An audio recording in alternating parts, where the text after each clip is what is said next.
Line আসছে, line দেন না কেন?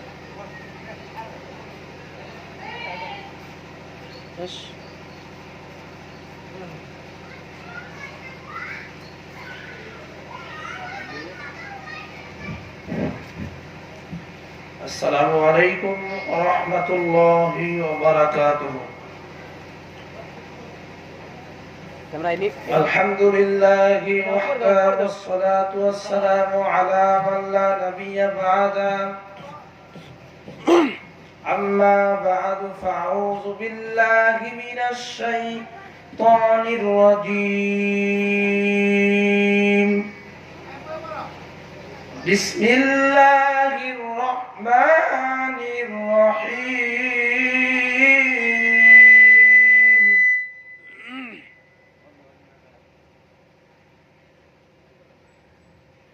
ألف لام ميم. ذلك الكتاب لا ريب فيه هدى للمتقين الذين يؤمنون بالغيب ويقيمون الصلاة ومما رزقناهم ينفقون. وقال تعالى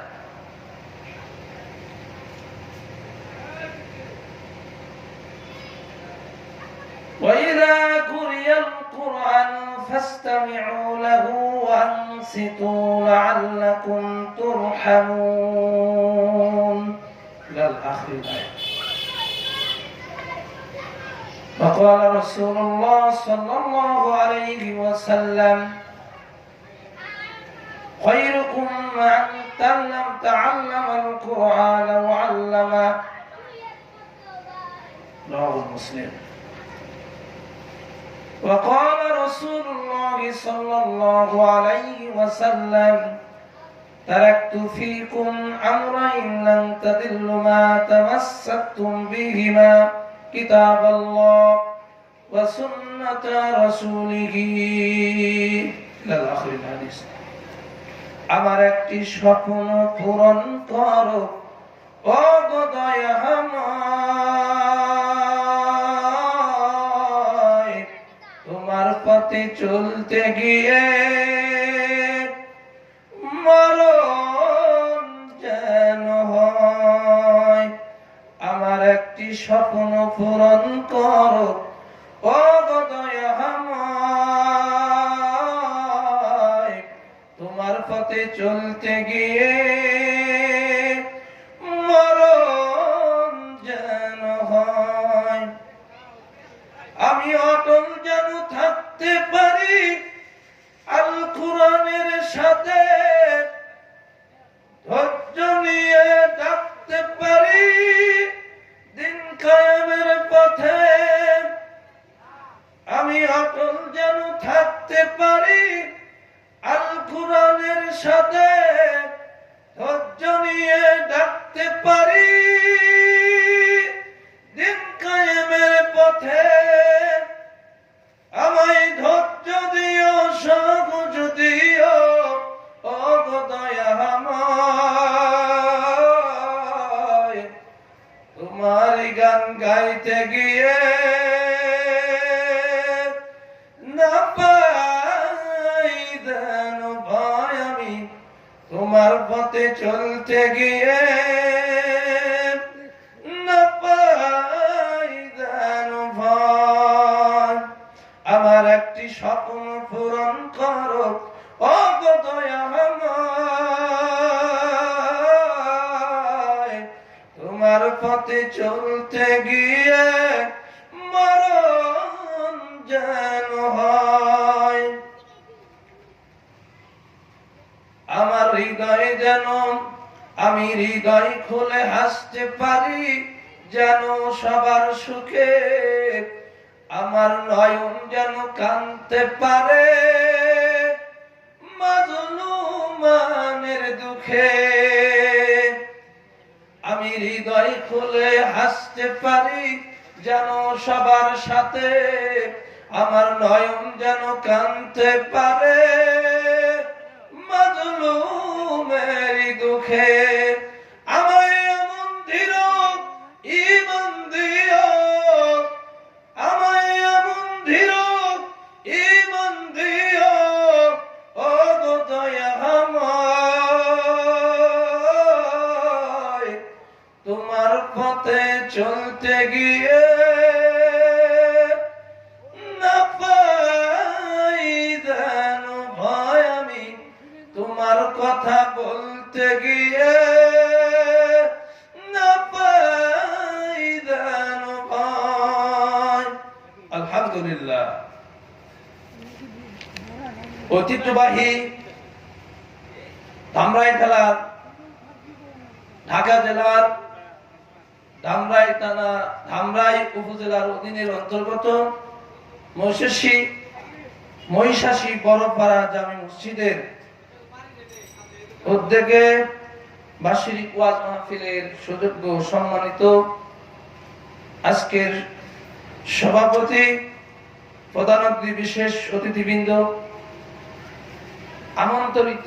আমন্ত্রিত ওলামায়ে কিরাম, আমার সামনে উপবিষ্ট দিনদার পরহেজগার মুরব্বিয়ানি জান, যুবক ভাইয়েরা, কচিকাঁচা সোনা মানিকেরা, পর্দার আড়ালের মধ্যে বসে থাকা শ্রদ্ধেয় মা ও বোন, আল্লাহ রাব্বুল আলামিনের দরবারে শুকরিয়া আদায় করছি, যিনি আমাদেরকে এখনো পর্যন্ত এই মহিষাসী বড়পাড়া জামে মসজিদের মাঠ প্রাঙ্গণে বিরাট একটা মনোরম পরিবেশ, তথাপি জান্নাতের বাগান সাজানো হয়েছে। এই বাগানের মধ্যে এখন পর্যন্ত আমরা যারা আসতে পারিনি, আমরা হলো দুর্ভোগ, আমরা একেবারে পোড়া কপালি। কোরআন যে শ্রবণ করবে, আমি সংক্ষেপে, অতি সংক্ষেপে আপনাদের মাঝে কিছু কথা বলবো। একেবারে যারা আসতে পারিনি এখনো, তাদের কপালটা একেবারে দুর্ভোগের মতো, তারা শেষ। কোরআনটা কি জিনিস, এখন পর্যন্ত যেই কোরআনের জন্য মানুষ অক্লান্ত পরিশ্রম করেছে, নবী রাসূলগণের পূর্বে যত নবী রাসূলগণ আছে, তারা শুধু এই কোরআনের জন্য তাদের জীবনটা আল্লাহর জন্য উৎসর্গ করে দিয়েছে। বলেন ঠিক কিনা?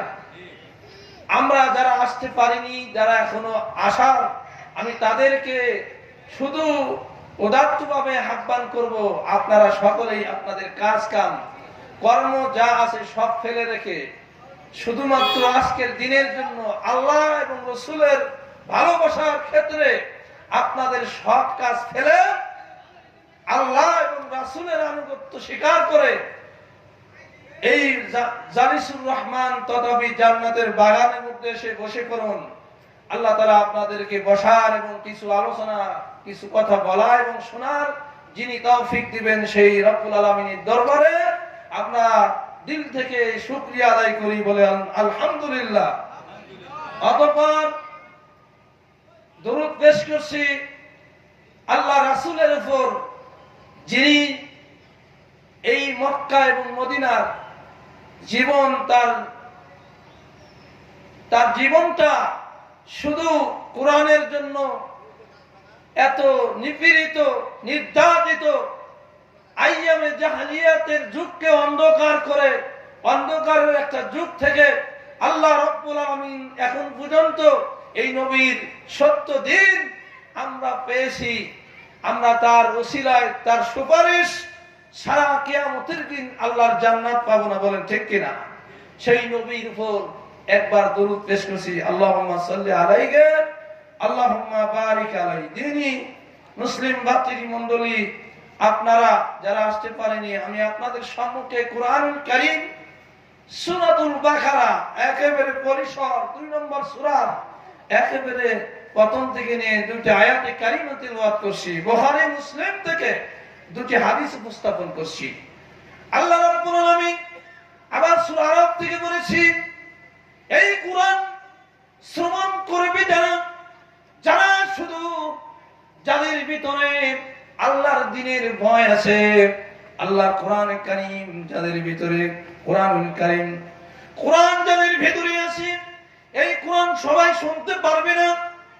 কোরআন সবাই শুনতে পারবে? কোরআন সবাই যাদের ভিতরে এই বলেন তো কোরআনের আইন, আল্লাহর জমিনে আল্লাহর দ্বীন কায়েমের জন্য এই কোরআনটা বাস্তবায়ন করতে হবে। কোরআন থেকে যা দরকার তা আমার বাস্তবে মেনে নিতে হবে, বলেন সুবহানাল্লাহ। এই কোরআনের আইন জীবন গড়াতে গিয়ে আল্লাহর নবী, বিশ্ব নবী জনাবে মুহাম্মদুর রাসূলুল্লাহ সাল্লাল্লাহু আলাইহি ওয়াসাল্লামের এমন তার তায়েবের মাঠের ঘটনা যদি আমরা শুনি, আর কোরআন থেকে যে বাতিল শক্তিরা আজকে কোরআন শোনার জন্য আবু জেহেল, আবু লাহাব, উতবা, শাইবা, ফিরআউন, নমরুদ আছে না নাই? এরা কি চক্রান্ত করে কিনা? আমি 2 মিনিটে বসে 2 মিনিটে। আল্লাহ রাব্বুল আলামিন কোরআন কারীমের মধ্যে বললেন, ওয়া মাকারু ওয়া মাকারাল্লাহু ওয়াল্লাহু খায়রুল মাকিরিন। আল্লাহ বললেন, যত কৌশল করো, যত চক্রান্তই করো, আল্লাহর চক্রান্তের উপরে, কৌশলের উপরে তোমার কোন, আল্লাহ বলেন উত্তম কৌশলকারী, চক্রান্তকারী, এনার কৌশলের উপরে তোমার কৌশল খাটবে না। বলেন ঠিক কিনা? আবু জাহেল এত চক্রান্ত করেছে মুহাম্মদের ধর্মকে নিশ্চয় করে দেওয়ার জন্য, নিভিয়ে দেওয়ার জন্য। কোরআন শুনতে দিবে না, কোরআন স্পষ্ট করে দিবে। আল্লাহর কোরআন বলেন তো আল্লাহর পক্ষ থেকে বিজয় হয়েছে কি হয় নাই? কোরআনের রাজ কায়েম এই আল্লাহর জমিনে কোরআনের রাষ্ট্র কায়েম করার জন্য যারাই জীবন দিয়েছে তাদেরকে আল্লাহ শহীদের মতো মর্যাদা দান করে দিয়েছে। সুবহানাল্লাহ।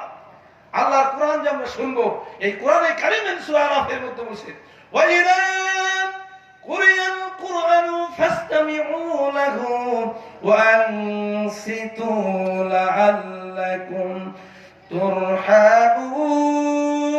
তুরহামুন। আল্লাহ বললেন, যখন কোন জায়গার মধ্যে, কোন মজলিসের মধ্যে, যেই জায়গার মধ্যে কোরআন তেলাওয়াত হয়, আর যেই জায়গায় কোরআন তেলাওয়াত করা হয়, আর কোরআন কারীম কি করবে? ওই জায়গা দামি হবে। আর কোরআনুল কারীমের আসমানের নিচে, জমিনের উপরে মানুষ যে অবস্থায় থাকুক, কোরআন তেলাওয়াত করলে 2টা জিনিস অবলম্বন করবা। একটা হলো ফাসতামিউ, তোমরা চুপ থাকবা মনোযোগ দিয়ে। ফাসতামিউ শব্দের অর্থ হলো মনোযোগ দিবা, একেবারে মনোযোগ দিয়ে শ্রবণ করবা। ওয়া আনসিতু লাআল্লাকুম তুরহামুন, আল্লাহর পক্ষ থেকে 2 নম্বর হলো চুপ থাকবে, স্তব্ধ হয়ে যাবে। কোরআন এমন একটা জিনিস, এই কোরআন যদি আপনার রাষ্ট্রীয় জীবন, পারিবারিক জীবন, ঘরে বাহিরে এই কোরআনের আলো যদি আজকে থাকতো, মানুষ অন্ধকারে থাকতো না। বলেন ঠিক কিনা? কোরআনের আলো যদি থাকতো, আজকে কি মানুষ অন্ধকারের মধ্যে থাকতো নাকি? কোরআন আজকে ছেড়ে দিয়েছে। নবী বলছেন, তারাকতু ফীকুম আমরাইন লান তাদিল্লু মা তামাসসাকতুম বিহিমা কিতাবাল্লাহ ওয়া সুন্নাত রাসূলিহি। রাসূল বললেন, 2টা জিনিস তোমাদের মধ্যে রেখে গেলাম, তোমরা যদি ধরে রাখতে পারো, তোমাদের মাঝে আমি 2টা জিনিস রাখলাম। একটা হলো কিতাব, আল্লাহর কিতাব। দ্বিতীয়টি হলো রাসূলের আদর্শ। লান তাদিল্লু, তোমাদেরকে পথভ্রষ্ট করতে পারবে না বাতিল শক্তিরা। তারা এরকম শয়তানরা যারা পথভ্রষ্ট, গুমরাহী, যারা এই কোরআনের আন্দোলনকে নিভিয়ে দিতে চায়, এই বাতিল শক্তিদের উত্তরসূরি দ্বারা আজকে তারা তোমাদের কোরআনের আলোকে নিভিয়ে দিতে চাইলেও নিভিয়ে দিতে পারবে না। সুবহানাল্লাহ।